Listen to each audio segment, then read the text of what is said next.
Daddy, my teacher is an angel. Haejun had never talked so much about anyone. Jae-sung Kim controlled an empire worth millions, commanded loyalty through fear and respect, but his 5-year-old son's innocent words left him curious in a way he hadn't felt in years. Westwood Academy was the safest school in Beverly Hills, meticulously maintained Japanese gardens, discreet but efficient security, clientele that included children of senators, Fortune 500 CEOs, and Hollywood royalty, perfect for the air of an organization that preferred to remain in the shadows. But nothing could have prepared him for Amelin Jackson. She was kneeling beside Haejun on the playground, carefully cleaning a scraped knee with the tenderness that only a true mother possesses, curly hair framing a face that radiated calm, gentle hands that made his son laugh even through tears. "It's okay, sweetheart," she murmured, and Jae-sung felt something crack inside his chest. 3 years. 3 years since someone had cared for Haejun with genuine maternal love. 3 years since he'd seen his son completely relax in a woman's arms. "Mr. Kim," Amelin stood up, and when their eyes met, the world stopped. It wasn't just her beauty, it was the way she held Haejun, as if protecting him was instinct, not obligation. "Thank you," he managed to say, his voice rougher than intended. "He's special," she smiled, and Jae-sung saw something broken in her eyes, a familiar pain that mirrored his own. In that moment, Jae-sung Kim, a man who never hesitated, who calculated every move, knew his life had just changed forever. And for the first time in 3 years, he wasn't afraid of change. What he didn't know was that 2 miles away, Elder Kim Sang-min had just received a photo that would make him declare war against the woman his grandson called an angel. Before we dive into this emotional journey, please hit that like button. If you're excited for this story, subscribe to our channel to support our work and stay until the end. Comment below what you thought of this story and what we can improve for future episodes. Your feedback means everything to us 3 weeks earlier. The mahogany-paneled conference room at Westwood Academy buzzed with the controlled chaos of wealthy parents discussing their children's futures. Margaret Whitfield, the Academy's seasoned director, stood at the head of the room with the poise of someone who'd spent decades managing America's elite. "Ladies and gentlemen, I'd like you to meet our newest faculty member, Miss Amelin Jackson. She'll be teaching our special education program." Amelin rose from her seat near the back, her natural beauty immediately drawing attention. At 26, she possessed an ethereal quality that made heads turn, not just because of her stunning features, but because of the quiet strength that radiated from her every movement. Her hair fell in perfect curls around her shoulders, and her simple but elegant dress spoke of someone who understood style without needing to flaunt wealth. "Thank you, Mrs. Whitfield. I'm honored to be here." Her voice carried a slight nervousness that made her seem more human than the polished perfection surrounding her. "I believe every child has unlimited potential, regardless of their challenges. My job isn't to fix them, it's to help them discover their own unique brilliance." Richard Blackwood III leaned back in his chair, his cold blue eyes assessing Amelin with the calculating gaze of old money examining new territory. "Miss Jackson, what exactly qualifies you to work with our exceptional children? Westwood Academy has very particular standards." The room fell silent. Several parents shifted uncomfortably, recognizing the loaded question for what it was. Amelin's spine straightened, but her smile never wavered. "I have a master's in special education from UCLA, 5 years of experience working with children who have diverse learning needs, and I've spent the last 2 years volunteering with children who've experienced trauma. Most importantly, I understand what it feels like to be different, to feel like you don't quite fit in the world around you." Rebecca Becker Foster, a veteran teacher in her mid-40s with kind eyes and graying brown hair, nodded approvingly. "That's exactly what we need here, someone who sees potential instead of problems." The conference room door opened, and conversations didn't exactly stop, but they became more careful, more measured. Even in a room full of powerful people, the man who entered commanded a different kind of attention. Jae-sung Kim was devastatingly handsome in the way that made women forget their own names. Sharp jawline, intelligent dark eyes, and the kind of presence that suggested danger wrapped in expensive Italian silk. His charcoal suit was perfectly tailored, his black hair styled with casual precision, and when he moved, It was with the fluid grace of a predator who knew he owned whatever room he entered. "Mr. Kim," Margaret's voice held a note of relief. Jae-sung's donations to the academy were substantial, and his son was one of their most promising students. "So glad you could join us." Jae-sung's eyes swept the room and landed on Amelin. For a moment that felt like eternity, they simply looked at each other. She felt her breath catch, not just because he was impossibly attractive, but because she saw something unexpected in his gaze. Vulnerability, pain, the same hollow ache she carried every day. "My apologies for being late. Business ran longer than expected." His voice was deep, controlled, with just a hint of an accent that made certain words sound like music. He took the empty seat directly across from Amelin, and she found herself hyper-aware of his presence. The way he listened intently when she spoke about her teaching philosophy. How his eyes softened when she mentioned working with children who felt different or misunderstood. "Miss Jackson," Jae-sung's voice cut through Richard's continued questioning about appropriate backgrounds. "Kaisways, my son speaks of you constantly. He says you make learning feel like magic." Amelin's face lit up with genuine joy. Hae-jun is extraordinary. He has this incredible way of seeing the world, like he notices beauty that adults miss.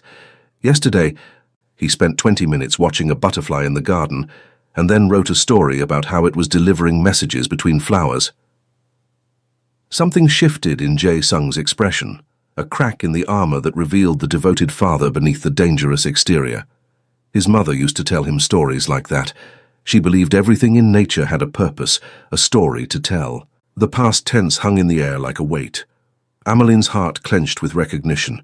She knew that particular pain, the way grief could sneak up and steal your breath in the middle of ordinary moments.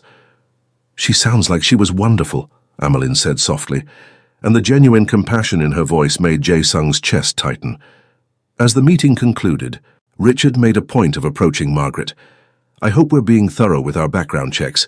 Westwood Academy's reputation depends on maintaining certain standards." Jae-sung's eyes darkened, and for a moment, the temperature in the room seemed to drop 10 degrees. Richard, despite his arrogance, was smart enough to recognize real danger when he saw it. He quickly excused himself. "Miss Jackson," Jae-sung approached her as she gathered her materials.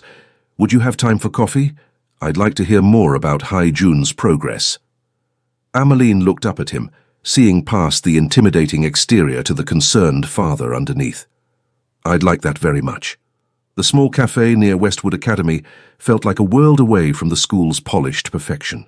Amelin sat across from Jae-sung in a corner booth, steam rising from their coffee cups, as they talked with the intensity of people who'd been waiting their whole lives to be understood. "He draws pictures of her sometimes," Jae-sung said quietly, his fingers tracing the rim of his cup. "My wife, Min-hee. He doesn't remember her face clearly anymore, but he draws these beautiful women with long dark hair, always smiling, always reaching toward him." Amelin's heart clenched. How old was he when she passed? 2. Ovarian cancer. The doctors said she had 6 months, but she fought for 8 because she couldn't bear to leave him. The pain in his voice was raw, unguarded. "I've tried to be enough for him, but there are things, maternal things, that I can't give him." "You're a wonderful father, Jae-sung. The way Hae-jun talks about you, the light in his eyes when he sees you, that's pure love." Something shifted in Jae-sung's expression when she used his first name. In his world, few people dared such familiarity, but from her lips it sounded like a prayer. "What about you? Do you have children?" The question hit like a physical blow. Amelin's composure cracked for just a moment before she rebuilt her walls. "No, I can't have children." The silence stretched between them, heavy with shared pain. Jae-sung reached across the table, his hand covering hers with surprising gentleness for someone with such dangerous hands. "I'm sorry, I shouldn't have—" "It's okay." Her voice was barely a whisper. "Endometriosis, stage 4. The doctors told me when I was 22 that pregnancy would be unlikely. Impossible, really. They offered surgery, but the success rate was so low, and the recovery." She took a shaky breath. "I chose to focus on what I could control. My education, my career, helping other people's children. Is that why you teach?" A sad smile played at her lips. "I love children. Being around them, watching them discover the world, helping them grow. It's the closest I'll ever get to being a mother. Some days that's enough. Other days, it breaks your heart. Yes, June adores you. Yesterday he asked if angels could be teachers. When I asked why, he said because you make him feel safe the way his mommy used to. Tears gathered in Amelin's eyes. He's an amazing little boy, so smart, so kind. Sometimes when I'm helping him with his reading and he looks up at me with those big eyes, I pretend just for a moment that he's mine. The confession hung between them like a bridge neither had expected to cross. Jae-sung's thumb brushed across her knuckles, and she didn't pull away. Maybe he could be, he whispered, the words escaping before he could stop them. Their eyes met across the small table, and the world outside the cafe ceased to exist. In that moment, they weren't a crime boss and a teacher. They were two broken people who'd found something whole in each other. The spell was broken by Jae-sung's phone buzzing. Danny Chen's name flashed on the screen. I have to take this, Jae-sung apologized, stepping outside. Boss, we have a problem. Danny's voice was tight with concern. The Korean-American had been Jae-sung's right hand for 8 years, and his loyalty was absolute. Someone's been asking questions about the teacher, professional questions. Jae-sung's blood turned to ice. What kind of questions? Background, family, daily routines, financial records. I traced it back to a private investigator working for your grandfather. Elder Kim Sang-min hadn't spoken to him in 2 years, not since Jae-sung had refused to remarry the daughter of another crime family to strengthen their alliance. How much does he know? Everything, boss. Photos, her address, where she shops, her grandmother's medical bills, even her college transcripts. Grandmother? Pearl Louise Johnson, 73, diabetes and heart condition, lives in a senior facility in Koreatown. Miss Jackson visits every Sunday, pays all the medical expenses out of pocket. Jae-sung closed his eyes. His grandfather was a master strategist who never made threats. He simply eliminated obstacles. If he saw Ameline as a threat to the family legacy. Double her security, discreet but constant. And Danny? Yes, boss. I need you to do something for me, something personal. When Jae-sung returned to the table, Ameline could see the change in his demeanor. The vulnerable man had been replaced by someone harder, more guarded. Is everything okay? Business complications. Nothing you need to worry about. But Ameline had grown up in neighborhoods where danger wore expensive suits and spoke in careful euphemisms. She recognized the signs. Jae-sung, what exactly do you do for work? The question he'd been dreading. He could lie.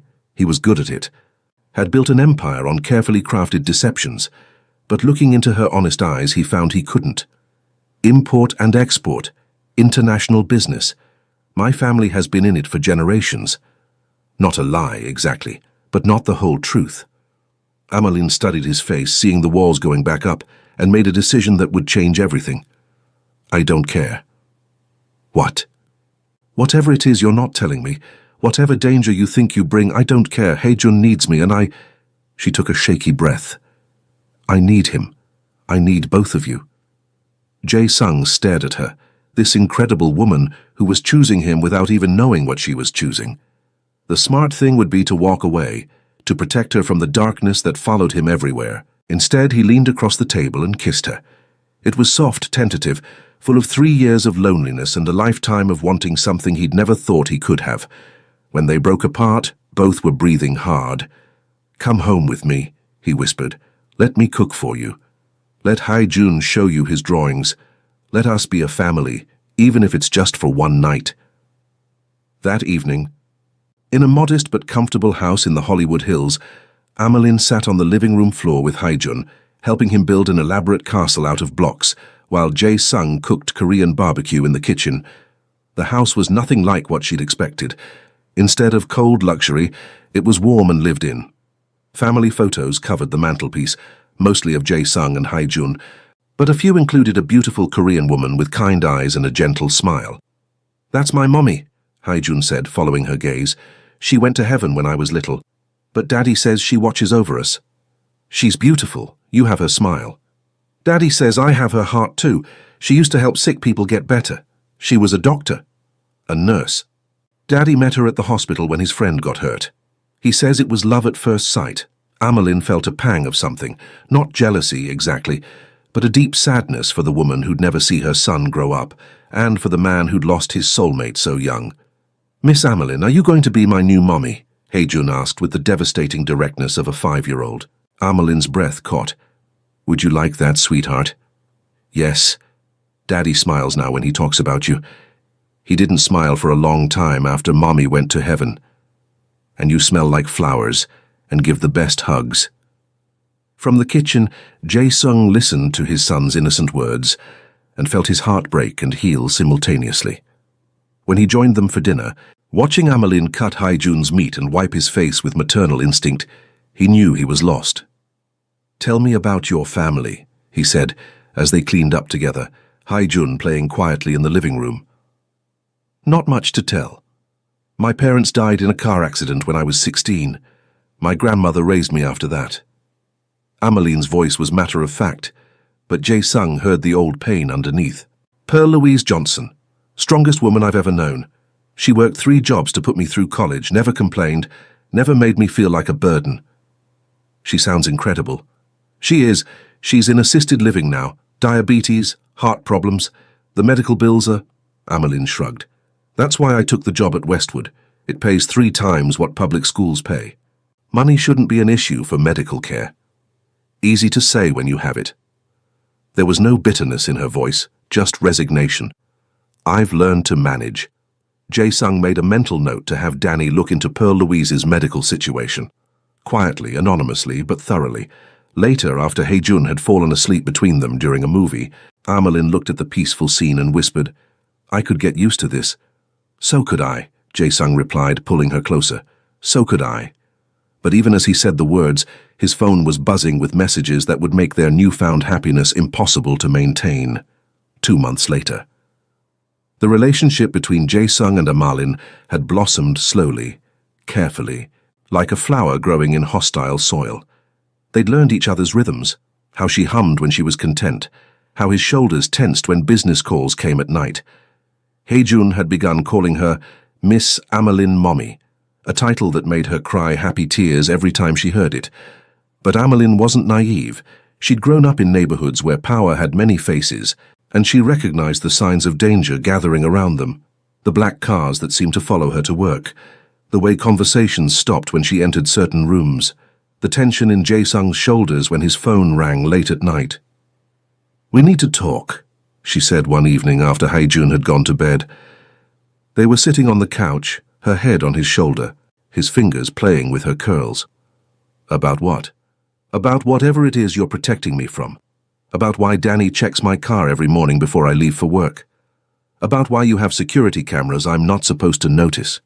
Jae-sung sighed, knowing this conversation was inevitable.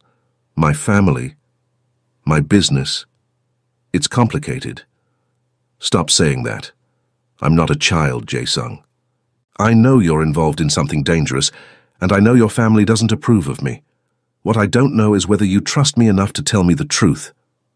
He was quiet for so long she thought he wouldn't answer. When he finally spoke, his voice was heavy with the weight of generations. "My family has been in the import and export for over 200 years. We started in Korea, expanded to Japan, China, eventually America. We move things that other people can't or won't move. We solve problems that conventional businesses can't solve. You're talking about crime. I'm talking about survival, about building something that lasts, that provides for future generations, that commands respect in a world that gives respect to no one." Amelin sat up, studying his face. "And your grandfather doesn't think I fit into that world." "My grandfather thinks you're a threat to everything our family has built. He believes in pure bloodlines, traditional marriages, alliances that strengthen our position." "And what do you believe?" Jae-sung cupped her face in his hands, his thumbs tracing her cheekbones. "I believe that I was dead inside for 3 years until I met you. I believe that Haejun is happier than he's been since his mother died. I believe that love is stronger than tradition, and that the future matters more than the past. Even if it costs you your family? You and Haejun are my family now." The conviction in his voice made her heart soar and break simultaneously. She knew what he was risking for her, what he was willing to sacrifice. "There's something else," she said quietly. "Something I need you to know about me." "What?" "I'm not just some teacher who happened to fall into your life. My grandmother. She's in an expensive care facility. Her medical bills are enormous and my teacher's salary barely covers them. I took the job at Westwood because it pays 3 times what public schools pay." She took a shaky breath. "I need this job, Jae-sung. I need the money, the insurance, the stability. If your family's disapproval costs me my position, it won't. I won't let it. You can't promise that. Men like your grandfather don't make idle threats, and women like me don't usually win wars against family empires." Jae-sung pulled her close, breathing in the scent of her hair, feeling the steady beat of her heart against his chest. "Then we'll have to make sure it doesn't come to war." But even as he said the words, his phone was buzzing with a message that would make war inevitable. The text was simple, in Korean. "The dragon's heart waits for a worthy heir. Prove yourself or watch another claim what should be yours." Attached was a photo of the jade pendant that represented everything Jae-sung had been raised to value, everything he'd been taught to want, and a second photo of Amelin leaving the school, unaware of the crosshairs centered on her back. Meanwhile, 200 miles away in Seoul, elder Kim Sang-min sat in his study, surrounded by 2 centuries of family history. At 78, he remained sharp as a blade, his mind as dangerous as any weapon in his considerable arsenal. The photographs spread across his desk told a story that made his blood boil with ancestral rage. His grandson, heir to the Kim legacy, future leader of their empire, laughing with a black woman, kissing her, playing house with her and his great-grandson as if bloodlines and honor meant nothing. "Foolish boy," he muttered in Korean, his voice carrying the weight of absolute authority. "He forgets who he is, what he owes to those who came before." Kim Dong-woo, the family's chief enforcer and Sang-min's most trusted advisor, stood respectfully nearby. "Perhaps we should speak with Jae-sung directly, grandfather. Explain our concerns." "Concerns?" Sang-min's voice cracked like a whip. "This is not a concern. It is a catastrophe. The Kim bloodline has remained pure for 8 generations.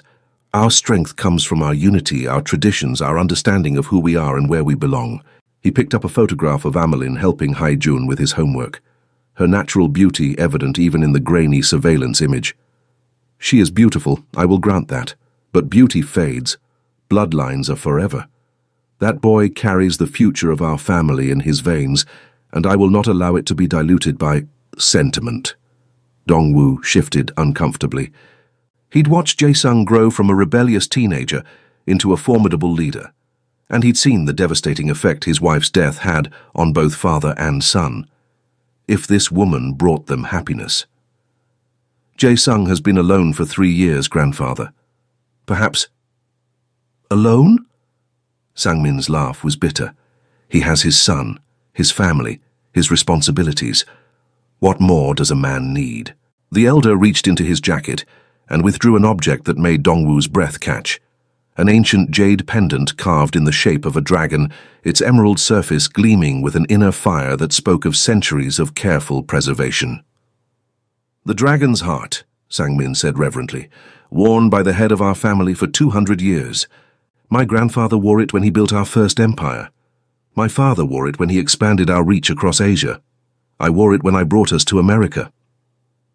The pendant was more than jewelry.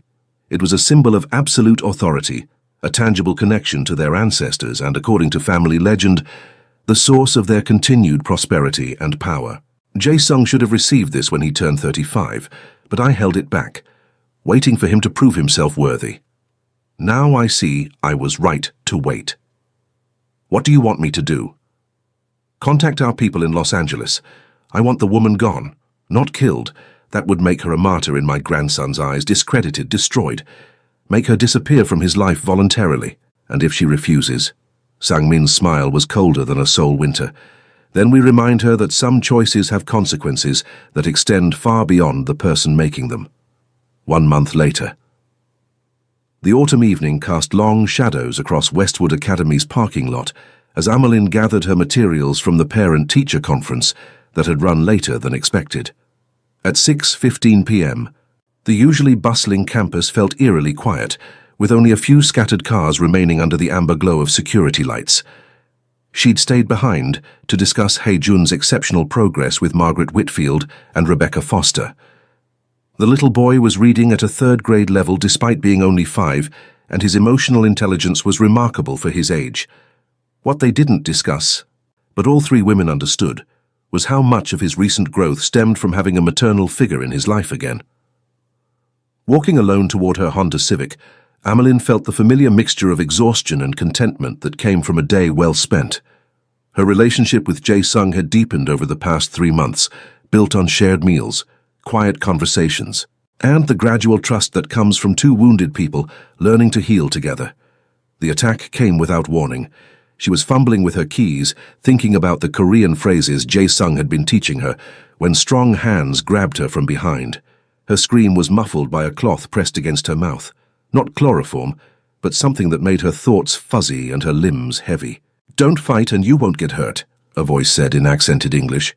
Miguel Shadow Herrera was a professional who took no pleasure in violence against women, but business was business, and the old Korean man was paying him enough to retire.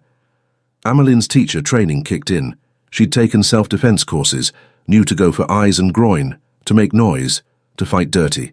But the drug was working fast, and there were 3 of them. Her vision blurred as they half-carried, half-dragged her toward a black SUV with tinted windows. "Please," she managed to whisper as they shoved her into the back seat. "I have students who need me. My grandmother." "Your grandmother will be fine as long as you cooperate," Miguel said. And the casual mention of Pearl Louise made Amelin's blood turn to ice. These people knew about her family. They'd been watching, planning.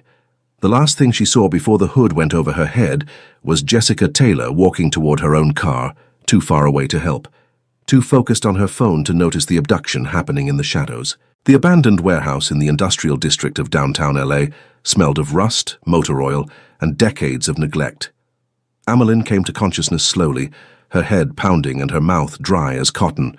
She was tied to a metal chair with zip ties that cut into her wrists when she moved. "You're awake, good." Miguel stepped into the light, and Amelin got her first clear look at her captor. He was smaller than she'd expected, maybe 5'8", with the kind of lean build that spoke of speed over strength. His face was unremarkable except for his eyes, flat, professional, empty of emotion. "What do you want?" "Nothing from you directly. You're just leverage." He pulled out a cell phone and held it toward her. "You're going to call your boyfriend and deliver a message." "I don't know what you're talking about." Miguel's laugh was genuinely amused. "Miss Jackson, please don't insult my intelligence. Jae-sung Kim, Korean Mafia boss, your lover, father of the little boy you've been playing house with. We know everything about your little romance." He scrolled through photos on his phone, images of her and Jae-sung at the cafe, walking hand-in-hand through the park with Hae-jun, sharing quiet moments on his couch. The invasion of privacy was almost as violating as the kidnapping itself. "Here's what's going to happen. You're going to call him and tell him that we want the dragon's heart. The jade pendant his family has been hoarding for 2 centuries. He brings it here alone, and you get to go home to your grandmother and your students.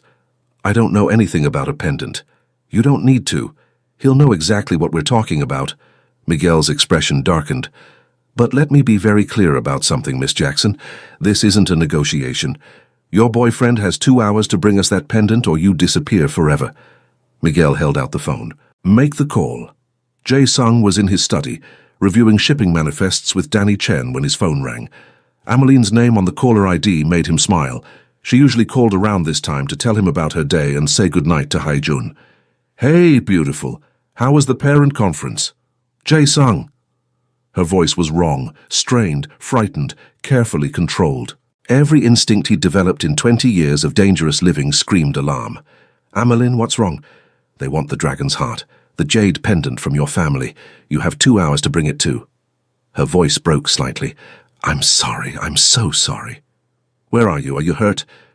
"Warehouse district near the rail yards. Come alone or they'll—" The line went dead. Jae-sung stared at the phone, his mind racing through implications and possibilities. Danny was already moving, pulling up tracking software, checking security feeds, mobilizing their network of informants. "Boss, we can have 20 men there in 30 minutes. Full tactical gear, multiple entry points." "No." Jae-sung's voice was deadly calm. "They said alone, and they have Amelin." I won't risk her life. The dragon's heart, boss. That's not just valuable, it's a piece of jade.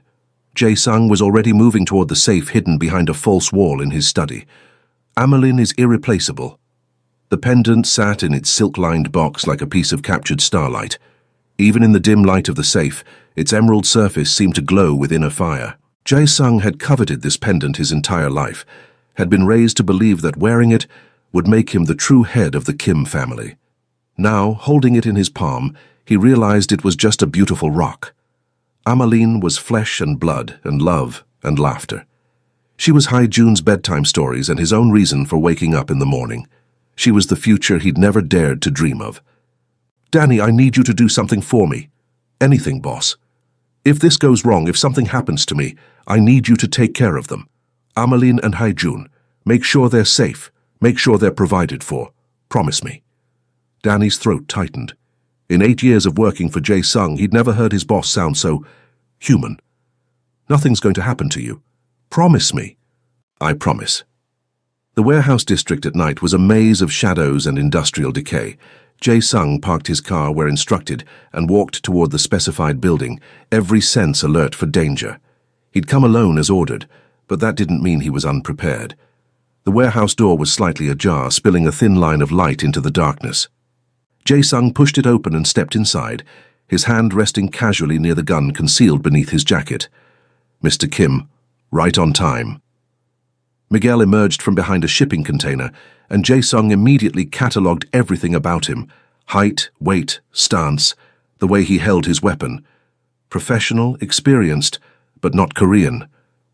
This wasn't family business. Where is she? Safe. For now. Miguel gestured toward the back of the warehouse, the pendant first. Jae-sung pulled the dragon's heart from his pocket, and even in the harsh warehouse lighting, its beauty was undeniable. Miguel's eyes widened slightly. He'd been told it was valuable, but seeing it in person was different. 200 years of family history, Jae-sung said quietly. My grandfather would kill me for this. Your grandfather is the one who wants it back. The words hit like a physical blow. Jae-sung's mind reeled as the pieces fell into place. The professional operation, the knowledge of family history, the specific demand for the pendant rather than money. Sang-min hired you. Smart man. Yes, your grandfather wants his family heirloom returned, and he wants the distraction removed from your life. The deal was the pendant for her safety. Miguel's smile was cold. The deal was whatever your grandfather wanted it to be. He's paying me enough to retire, Mr. Kim. That kind of money buys absolute loyalty. Let me see her, let me know she's alive. Miguel nodded to someone in the shadows, and 2 men dragged Amelin into the light. She was conscious, but clearly drugged, her beautiful face pale and frightened. When she saw Jae-sung, tears spilled down her cheeks. I'm sorry, she whispered. I'm so sorry. It's not your fault, love. Everything's going to be okay. Jae-sung tossed the pendant to Miguel, who caught it with practiced ease. There. You have what you want. Let her go. I'm afraid it's not that simple. Miguel pocketed the pendant and raised his gun. Your grandfather was very specific about the terms. The pendant comes home and the problem gets permanently solved. You said you wouldn't kill her. I lied. The gunshot was deafeningly loud in the enclosed space. But instead of Amelin crying out in pain, it was Miguel who staggered backward, clutching his shoulder as blood seeped between his fingers. Danny Chen emerged from behind another container, smoking gun in his hand and a grim smile on his face. Sorry, boss. I know you said come alone, but I've never been good at following orders. Danny, get Amelin out of here. But Miguel, even wounded, was still dangerous. He swung his gun toward Amelin, and Jae-sung didn't think. He just moved. The bullet meant for the woman he loved tore through his shoulder instead, spinning him around and sending him crashing into a stack of metal crates. Pain exploded through his body, but all he could think about was making sure Amelin was safe. Jae-sung! Her scream cut through the chaos as Danny and Miguel's remaining men exchanged gunfire in the shadows of the warehouse. The last thing Jae-sung saw before darkness claimed him was Amelin breaking free from her restraints and crawling toward him, her hands pressing against his wound, her voice calling his name like a prayer. Stay with me, she whispered. Please stay with me. Then the sirens began to wail in the distance, and everything went black. 3 months later. The morning sun streamed through the windows of their bedroom, casting golden patterns across the walls. Jae-sung drifted back to consciousness slowly, awareness returning in the gentle way of someone who felt completely safe. His shoulder had healed well, leaving only a small scar that Amelin liked to trace with her fingertips when she thought he was sleeping. The first thing he noticed was the weight against his chest, Amelin's head resting over his heart, her curly hair spread across his skin like silk. The second thing he noticed was the cool touch of metal against his collarbone. The dragon's heart pendant lay against his chest, its jade surface catching the morning light and throwing tiny rainbows across the ceiling. "You're awake," Amelin murmured without lifting her head, her voice still husky with sleep. "How did you know?" "Your heartbeat changed." She pressed a soft kiss to his chest right over the scar.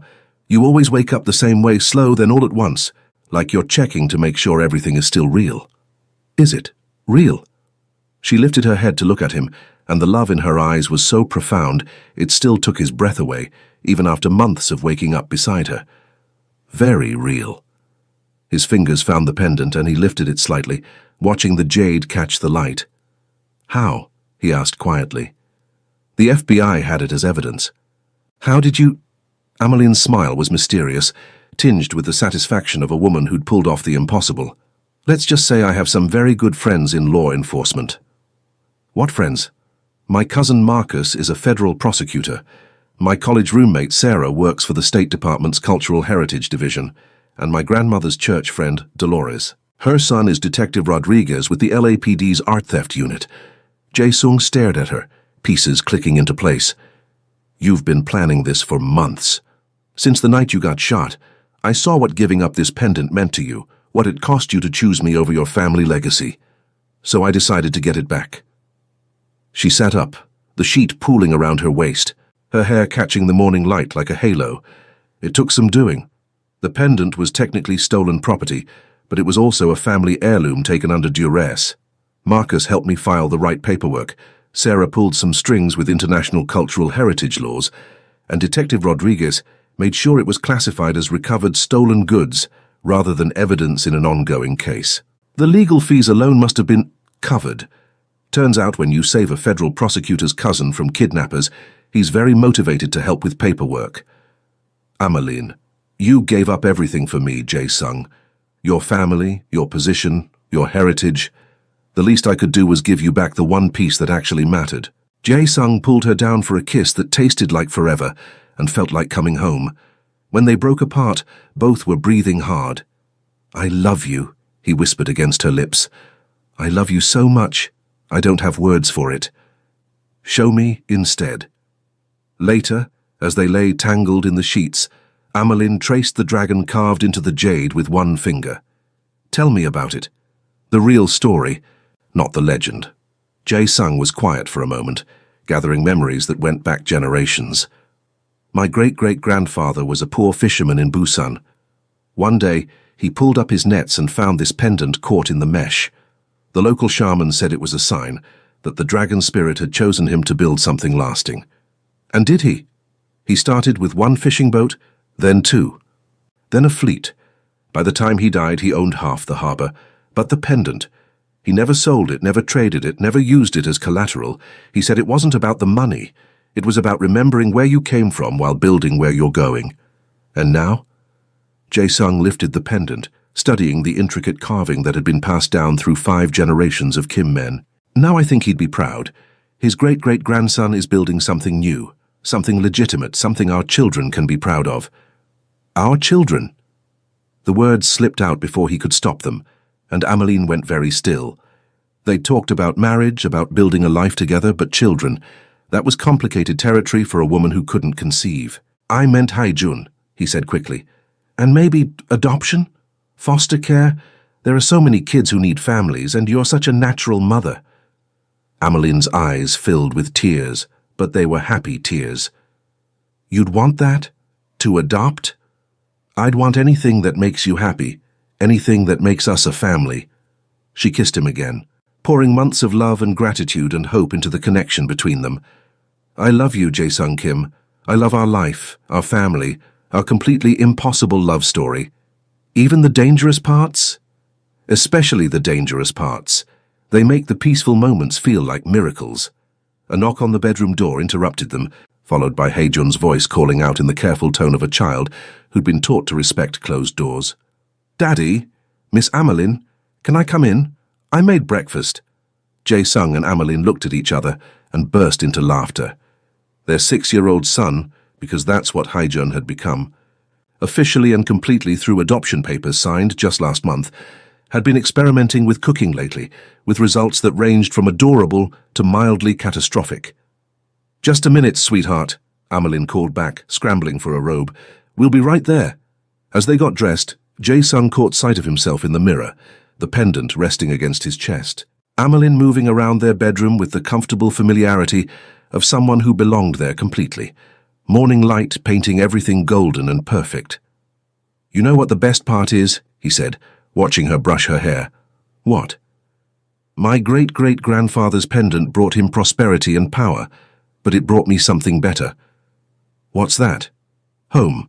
They walked downstairs together to find Haejun in the kitchen, wearing an apron that was too big for him, and beaming with pride over a plate of slightly burned pancakes shaped like hearts. "I made them special," he announced, "because today is special." "Why is today special?" Amelin asked, ruffling his hair. "Because we're a family, and families make every day special." Jae-sung looked around their kitchen, at his son's proud face, at Amelin's radiant smile, at the life they'd built from love and determination and the kind of courage that chooses hope over fear. The dragon's heart pendant rested warm against his chest, but the real treasure was sitting at their breakfast table, arguing about whether heart-shaped pancakes tasted better than regular ones. "You're right, buddy," Jae-sung said, pulling both his loves into a hug that felt like a promise. "Every day is special when you're home." Outside, Los Angeles woke up to another perfect morning, and in a house in the Hollywood Hills, a family that had been broken and lost and afraid discovered that love really could conquer everything, even traditions, even danger, even the impossible, especially the impossible.